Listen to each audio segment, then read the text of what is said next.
खाटू श्याम को भगवान श्री कृष्ण का कलयुगी अवतार कहा जाता है। इस कहावत के पीछे एक पौराणिक कथा है। उनका भव्य मंदिर में हर साल बड़ी संख्या में श्रद्धालु आते हैं। लोगों का मानना है कि बाबा श्याम सबकी मनोकामना पूरी करते हैं और रंग को राजा भी बना सकते हैं। राजस्थान के सीकर जिले में खाटू श्याम जी का प्रसिद्ध मंदिर है। वैसे तो खाटू श्याम बाबा के भक्तों की गिनती नहीं है, लेकिन वैश्य, मारवाड़ी जैसे व्यापारी वर्ग इनमें बड़ी संख्या में है। श्याम बाबा कौन थे, जानिए उनके जन्म और जीवन चरित्र के बारे में। बाबा खाटू श्याम का संबंध महाभारत काल से माना जाता है। वह पांडुपुत्र भीम के पोते थे। एक कथा है कि खाटू श्याम की अपार शक्ति और क्षमता से प्रभावित होकर श्री कृष्ण ने उन्हें कलियुग में उनके नाम से पूजे जाने का वरदान दिया था। इसे राज्य के सबसे महत्वपूर्ण तीर्थ स्थलों में से एक माना जाता है।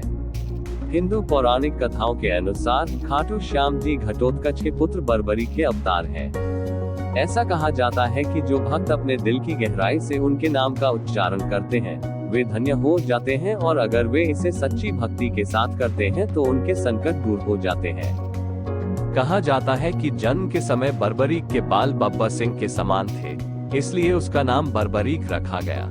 महाभारत की एक कथा के अनुसार बर्बरीक का सिर राजस्थान राज्य के खाटू नगर में दफनाया गया था, इसलिए बर्बरीक जी का नाम खाटू श्याम बाबा के नाम से प्रसिद्ध हुआ। बर्बरीक बचपन में एक वीर और होनहार बालक था। बर्बरीक ने भगवान श्री कृष्ण और अपनी माता मौरवी से युद्ध कला कौशल सीखकर निपुणता प्राप्त की थी। बर्बरीक ने भगवान शिव की घोर तपस्या की थी, जिसके वरदान के रूप में भगवान शिव ने बर्बरीक को 3 चमत्कारी बाण प्रदान किए। इसी कारण बर्बरीक का नाम 3 बाणों के रूप में भी प्रसिद्ध है। भगवान अग्निदेव ने बर्बरीक को दिव्य धनुष प्रदान किया था, जिससे वो तीनों लोकों पर विजय प्राप्त कर सके। जब बर्बरीक को कौरवों और पांडवों के युद्ध की जानकारी मिली तो उसने भी युद्ध में भाग लेने का निश्चय किया। बर्बरीक ने अपनी माता का आशीर्वाद लिया और हारने वाले पक्ष का समर्थन करने का वचन देकर युद्ध छोड़ दिया। इसी वचन की वजह से हारे का सहारा बाबा श्याम मशहूर हो गए। बर्बरीक जब जा रहे थे तो रास्ते में उसे एक ब्राह्मण मिला। ये ब्राह्मण कोई और नहीं बल्कि भगवान श्री कृष्ण थे, जो बर्बरीक की परीक्षा लेना चाहते थे। ब्राह्मण बने श्री कृष्ण ने बर्बरीक से पूछा कि वह केवल 3 बाणों से युद्ध करने जा रहा है। केवल 3 बाणों से कोई युद्ध कैसे कर सकता है? बर्बरीक ने कहा कि उसका एक ही बाण शत्रु सेना को नष्ट करने में सक्षम है और उसके बाद भी बाण बिना नष्ट हुए उसके तरकश में वापस आ जाएगा। अतः यदि तीनों बाणों का प्रयोग कर लिया जाए तो सारे संसार का नाश हो सकता है। एक पीपल के पेड़ की ओर इशारा करते हुए ब्राह्मण ने बर्बरीक को एक तीर से पेड़ की सभी पत्तियों को छेदने के लिए कहा।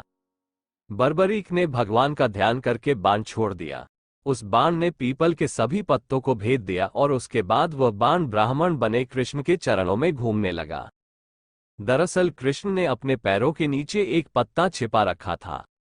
बर्बरीक समझ गया कि बाण उसी पत्ते को भेदने के लिए ब्राह्मण के पैर में चक्कर लगा रहा है। बर्बरीक ने कहा, हे ब्राह्मण, अपना पैर हटा लो, नहीं तो ये तुम्हारे पैर को छेद देगा।